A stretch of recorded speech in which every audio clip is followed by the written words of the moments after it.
സ്വർണ്ണവിലയിൽ വീണ്ടും റെക്കോർഡ്. പവന് 840 രൂപ വർദ്ധിച്ച് 62,480 രൂപയായി. ഗ്രാമിന് 105 രൂപ കൂടി 7,810 രൂപയുമായി. സിജോ കൊച്ചിയിൽ നിന്ന്. സിജോ, കൂടിക്കൊണ്ടേയിരിക്കുകയാണ്.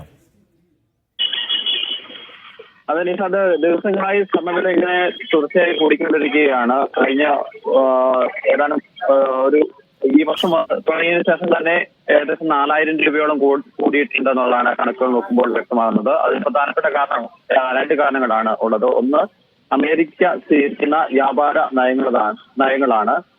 മെക്സിക്കോയിൽ നിന്ന് ഉൾപ്പെടെ കാനഡയിൽ നിന്ന് ഉൾപ്പെടെ ഇറക്കുമതി ചെയ്യുന്ന വസ്തുക്കൾക്ക് 25% നികുതി ഏർപ്പെടുത്താൻ തീരുമാനിച്ചിരുന്നു. അതിപ്പോൾ കാനഡയിൽ നിന്നുള്ളത് പ്രാബല്യത്തിൽ വരികയും ചെയ്തിട്ടുണ്ട്. അതിന് പ്രധാനപ്പെട്ട കാരണമായി പറയുകയും ചെയ്യുന്നുണ്ട്. മറ്റൊരു കാരണം രൂപയുടെ മൂല്യം കുറഞ്ഞുകൊണ്ടിരിക്കുന്നു എന്നുള്ളത് തന്നെയാണ്. ഈ രണ്ട് കാരണങ്ങളാണ് പ്രധാനമായും ഇപ്പോൾ ഈ വില ഇത്രയധികം ഉയരാനായി കണക്കാക്കപ്പെടുന്നത്. അതോടൊപ്പം തന്നെ ഈ നവംബർ മുതൽ ഫെബ്രുവരി വരെയുള്ള മാസങ്ങൾ കേരളത്തിൽ വലിയ രീതിയിൽ ഒരു സ്വർണ്ണത്തിന് ഡിമാൻഡുള്ള സമയം കൂടിയാണ്. അങ്ങനെ സബ്സിഡീസ് വർദ്ധിക്കുന്ന ഒരു സാഹചര്യം കൂടിയുണ്ട്.